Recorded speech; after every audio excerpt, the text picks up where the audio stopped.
Hey guys, it's Michael Todd and welcome to the Cult of Vintage. We are black. Today, you guys, we are back in Wilkes-Barre, Pennsylvania at Plains Antiques. I am very excited to be back here. It is honestly in my top 3 favorite antique malls. You guys have been here before with me. It's been a very long time.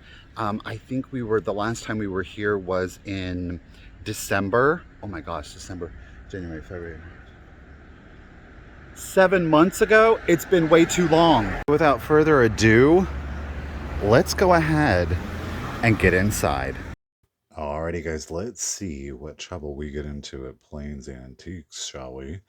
Okay, first up, first booth is right inside the door. I'm seeing some cute things. I have checked out this cabinet before.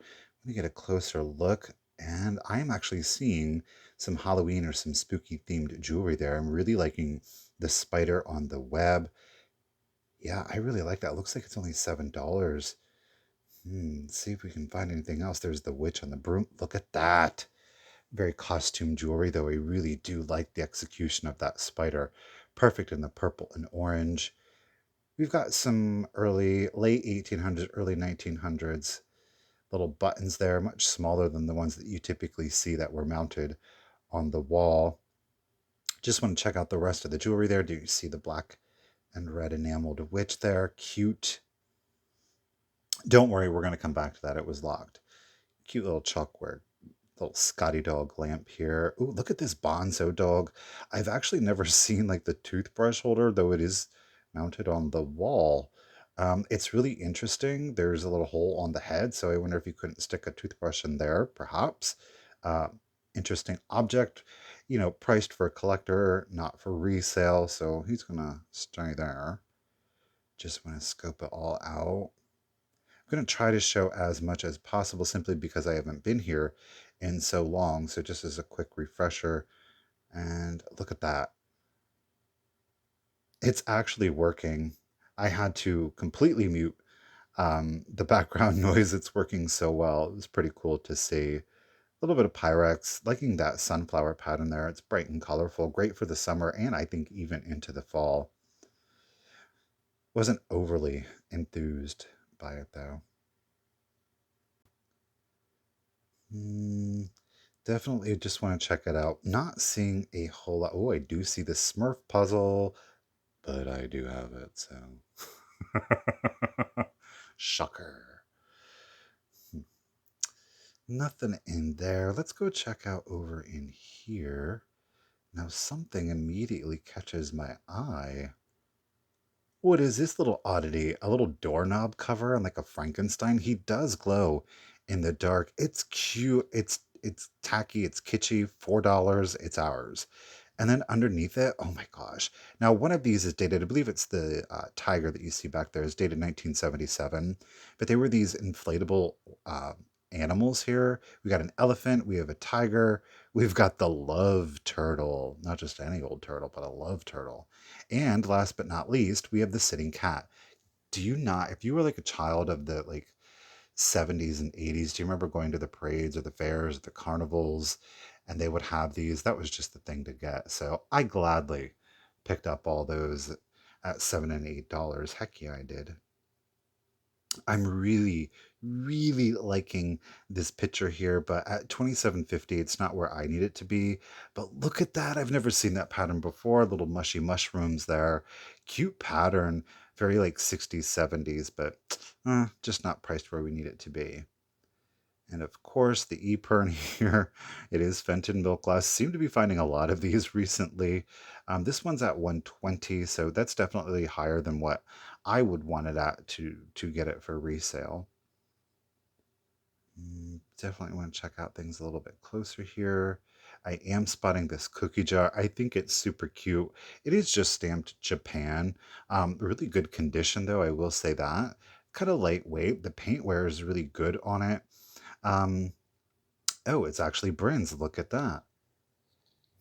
Where is the toys, $20. Hey, you know what? I think that's really good, especially for a collector.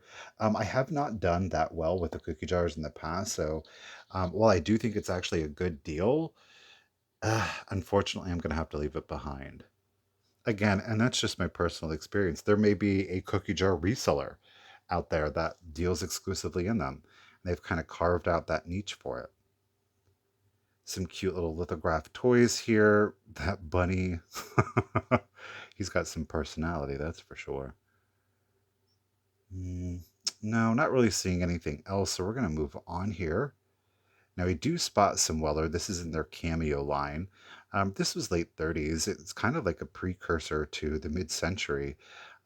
They're priced really fairly. Our large one here is at $35, and the smaller of the two is priced at just 18. I think they're absolutely beautiful, and they would go into a great farmhouse, but we're going to leave them there. Now, of course, I cannot pass up these Ben Cooper-esque masks here, and I do spot that Planet of the Apes one. Which he put, ooh, look at the little Phantom of the Opera. I've never seen this one before. Not for me. I like more of the oddities here. I do really like the witch. Unfortunately, that paint loss there on the nose is a little too distracting. These skulls, skeletons, they do happen to be some of my most personal favorite. This is priced at $10, which is pretty reasonable for the mask. Our Planet of the Apes, which I don't know, it could be a King Kong. Something fastener. It was $1 back in the day. I'm having a hard time. That one was also priced at just $10. Look at that lady with the teeth, honey. Oh boy. So yeah, moving on, we do spot some popcorn here. Really 70s and 80s. They're priced at $20 each. Look at those schwagalicious lamps there. So yeah, $20.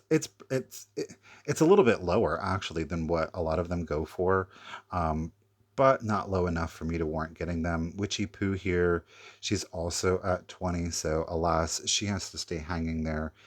She's just waiting on the right home. This vendor has really an eclectic mix.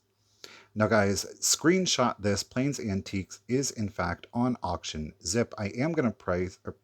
I am going to list a direct link down below. That you're going to have an auction every month. We're back with our enameled pins. Love those. Going to move on here. I love these. I can't remember who I had when I was younger. Of course, we've got a giant ceramic Christmas tree. Goodness. I'm not the biggest fan of the snow caps on the branches. I prefer them to be plain, but to each their own. Of course, we've got some beautiful hobnail carnival glass in there, that Fenton picture set that is beautiful. Just again, not where I need it to be. Got some more figurines up here, a little art glass like diffuser.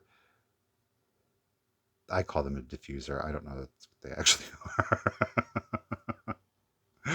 We've got some fun items here, and of course we do spot the giant blow mold. Didn't find one of these at Rutherford. This one's only 55. He's a pretty common one. Good paint though, but he's a little too large for me to ship. Moving on, we are in the place now with all of the cases. I have pulled some really good things out of here. There were some people, so I can't really show you like the length of it. Do spot some jewelry. It looks like a lot of clip-on earrings. There are some post earrings. I prefer the brooch. Oh, here is the brooches. Look at that. But none that we're looking for. You do spot this giant candle blow mold. This one was tempting. 35, not bad. Good paint work. I hadn't seen this candle before. Typically, you just see like those all red ones with the yellow flame. But the shipping on that, a lot of people understandably are very hesitant about it. Check out this Weller. I love that figural piece, but look at the Weller flower frog here. It's got a fly on it. Oh, I love it. So it's $65, which is pretty gosh darn reasonable. It's part of their Woodlands collection. I do have a frog in kind of like that muted. Oh, you're not seeing things. Oh, warning. There was like a light issue, so you are going to see the lights flash. Don't worry, everything's okay with you. It really is the lights. But I do have a flower frog from the Weller Woodland collection, and I absolutely love that glaze. This balsam tree, I was really actually interested in it. It's 12 inches. I thought that it would make a really cute craft project. I kind of thought better of it, so it did stay there. Now, up top of where I just saw the balsam, I did find this Victorian era or early 1900s photo album on stand. It looked to be in overall really good condition. The latch is still there, the back mount was still there, the spine was really good. We do have some photos in it, a little bit of looseness there you are seeing. I don't get too fussed with the photos because there are so many places where you can get antique photos. But as we flipped it to the back, oh yeah, it did have its little, if you will, writing desk. I absolutely love it. We have a patent date of 1895, so in fact, it is late 1800s. It was originally priced at 160, though the vendor had it on sale for 125, which I think is an excellent deal, especially given the fact that it does have the writing set up here in the back. Obviously, there's no ink in the inkwell, but a little place there for your letters. Your letter opener could go in there. It was just really fun to see. I really debated about it. This is just like some backing paper so that you could put it on as you were writing, or some vellum. There was, oddly enough, a little piece of red satin in there. I don't know what that was about. Um, Again, really cool. I was very tempted. I'm debating it. We're going to check out the front again. The condition of the velvet, the pattern is still present, but a good bit of the velvet is removed. The mirror is still there. It is uncracked. It is the Liberty Bell. Um, Ultimately, I did elect to leave this piece behind that you could mount this. That way it wouldn't tip over on you. But I did ultimately elect to leave this one behind. Just given at the 125, I would like to see the velvet in better condition, even though the writing dust was included. So we put that back up top, and we're going to check underneath here. Loving the amethyst glass with the flower frog. We've got a little bit of a Greek revival with that Greek key. It's kind of reading there. It's a bit difficult to see. I like the piece. It wasn't overly wowing me. Truthfully, if it was like $4.50, I would have snatched it up, no problem. But at 45, it just wasn't where I would need it to be. Now I am seeing these light covers down below. I've found a number of these loose. I've never actually found this set together, especially in the original box. That was cool to see. Um, but again, it just, it wasn't priced for me for resale. We've got some kitchen mothers, little head vases. They've gotten picked over quite a bit, their head vases. Here you're gonna see the second half of the cases, and we're gonna move along. This was really cool. We have a Munsters script that is signed by the original cast, and it's pretty cool because the vendor did include these two little, Grandpa and Herman Munster there, the little ceramic candle holders, as well as the little figurines, $200, which I think just for the script alone would be worth it. Alrighty, guys, we have now officially moved on into the second part of the building. And of course, the blow molds are definitely calling my name. Now, these obviously are a little bit larger. I wanted to get them on camera. I love seeing them all grouped together, all of the various holidays. They do have some unusual sculpts here, so that was fun to see. But the shipping on these, again, understandably, I know that people may get a little hesitant, though I will say that these ship very safely and lightly using UPS versus USPS. All right, we've moved on. We're going to check stuff out. Not really seeing a whole lot. Now, I did spot this figural mug. Again, by someone emailing me, I had gotten this confused. They're looking for the Uncle Sam. This one is Avon. Totally not what they're looking for. And then I do spot what I was hoping was a uranium glass. Wow, rooster. Unfortunately, he was not, so I left him. Now we do spot this giant coal stove. Oh, I believe it's a coal stove. That thing was pretty epic. And I spotted her. She distracted me. Oh my goodness. Could you imagine this thing heating your house? My lord. Mm. And we're going to check out anything else here. I don't really spot a whole lot else, so... No. Oh, I do spot some like Venetian. I have a tendency to call this Venetian. Some people will call it Bohemian. There are a variety of different manufacturers. Some came out of Murano. A lot of it came out of Czechoslovakia. This one does appear to be a Murano one based on the weight of the glass. Very fair pricing. These things can get pretty pricey depending on, of course, the color, the pattern. It's pretty. But again, that price was just holding me back. I'm being very conservative these days. Um, the economy is tough for everybody, so you just got to be aware of those things when you're picking. This is cute, little pink glass doves. There's some blue Viking, blue Neek glass to it. They're not just not wowing me. Um, I don't know. I prefer more figural, sculptural pieces. These are really interesting. These Blenko bookends here. They're priced at $85 for the pair. These things are like bricks. Again, very mid-century, very abstract. I kind of like those. Those would be cool if you actually put like a clear candle holder in front of them to really capture and flicker the blue. Now here we've got a piece of ruby Fenton. It is obviously a pedestal swung vase with a hobnail bottom on it. I think this piece is great. And I actually got it because of Halloween and, of course, Christmas. It is beautiful for your autumn displays. That gorgeous blood red, perfect, of course, for your Halloween, and a classic red for Christmas. What piece am I going for on here? What piece? What piece?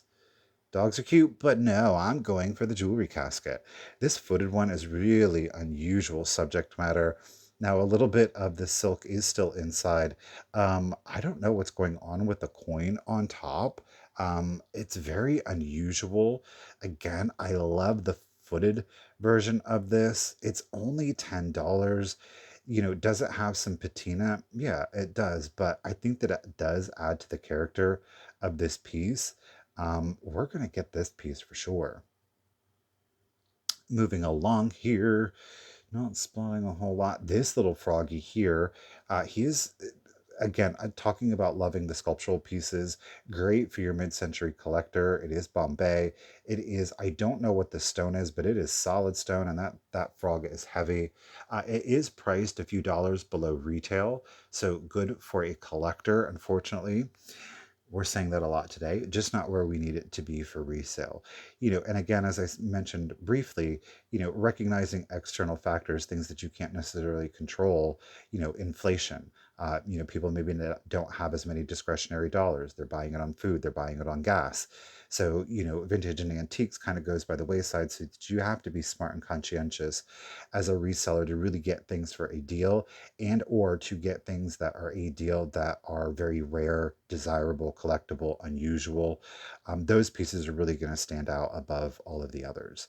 And speaking of, I do see some German little figurines here, and there you did see a West German little candy container, the angel. We've got some milk glass bulbs here. I'm loving the star with the base. Now the Santa Claus there, I really do like. The paint is in really good condition. But when you see these or people have these, or if you look for these online, 7 out of 10 times you're going to be finding Santa Claus. Now here we're getting a closer look at our angel candy container. She has a little drum. Y'all, it has a bell inside the drum. Look at the paintwork. Again, the condition on this, I have never seen an angel before. The price was right. $12 for the set of Austrian or German little figural pieces here. My goodness, there is some slight chipping to the applied floral detailing. I can live with that because it's so busy. You can't really tell. I'm definitely going to go for the star. Again, unusual, hard to find, not common. Two little head vases here.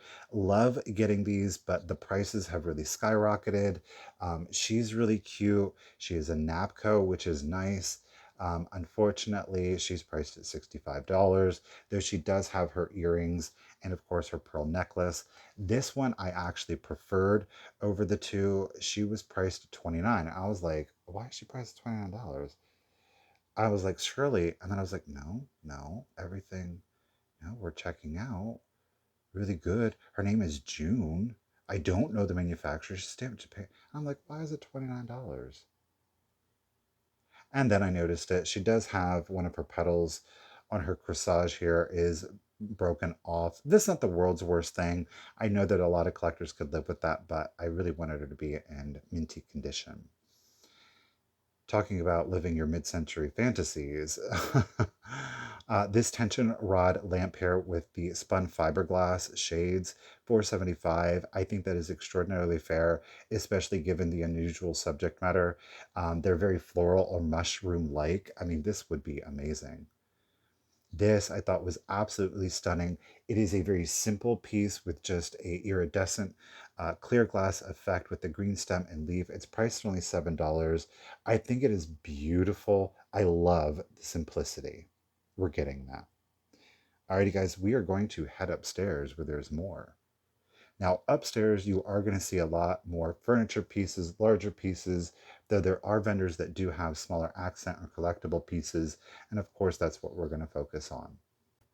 And the first pieces that we see are these little lucite's, and they've got the little flowers trapped inside. Misty has sold these very well. I'm going to try my hand at them. Um, I think that they're cute. They're very mid-century, that is for sure. We do have original stickers, and at $5 and $6, I'm willing to take the risk on these just to see how well they go. I really do like that green and white one, though. Yeah, I do. That one actually fluoresces. Even the clear lucite will fluoresce. I don't think it's really a selling feature to it.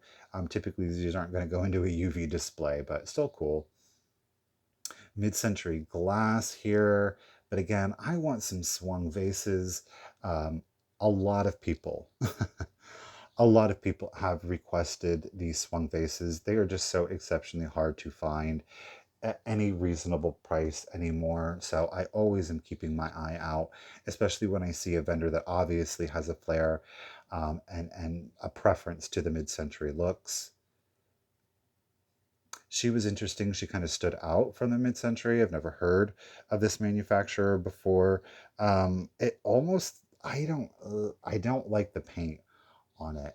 If I'm to be completely honest, she is a chalkware little wall mount, but meh. Little telephone girl figurine here. Again, she's cute. Um, uh, I know that they are collectible, but again, with the kitschy figurines, I don't do that well with them. The kitschy utilitarian wear, that does well, but the figural pieces, they just don't do well for me. We've got another vendor in that mid-century love, but alas, no swung vases. Great lamps, some beautiful furnishing pieces, but just not what we're looking for. Furniture's a little large for us to ship. Still cool to see. Now, in this booth, I was looking around. It's a little tight, I will say, and I'm kind of was perusing around, and then something was sticking out here down at the bottom. Do you see it? Oh yeah, I see that chenille right there. Let's unfold it. It is a light mint green with a truer, darker green accent. Now, there's some fuzz on it. Let's get that off. Unfortunately, there were a couple of dark stains on it, which I think those stains are quite frankly set in. I was having a hard time. There is some pretty substantial sun fading. It's reading all one color. It's not. And I'm pointing right above the fingernail there. You can see another one of those dark stains, and that one was really sticking out. We're going to pull it down here a little bit closer. You can kind of see a little bit of the sun fading, and that's a pretty substantial stain. There you go. You see to the right there, it's a little bit more yellow. Let me see. $30. You know what? In the right home, I think somebody's going to love it, but darn it, just not for me. Then the same vendor had this absolutely beautiful book, and this is the last item that we're going to look at. 1883, it was inscribed. We're going to take a closer look on the interior because that exterior really had me. Okay, sellotape binding completely separated. Not digging that. It has some beautiful lithographs and etchings in here. Obviously, they're religious of nature, but due to the condition issues, I just could not warrant getting it. We do have some prayer cards on there. Look at these full color. Oh my God, these are stunning. Ooh. I mean, truthfully, if you separated that, you might be able to get $30 just for one. And there are a number of them throughout the book. We are going to stop here. at another one in just a moment. There it is. Of course, it's the Finding of Moses. Beautiful.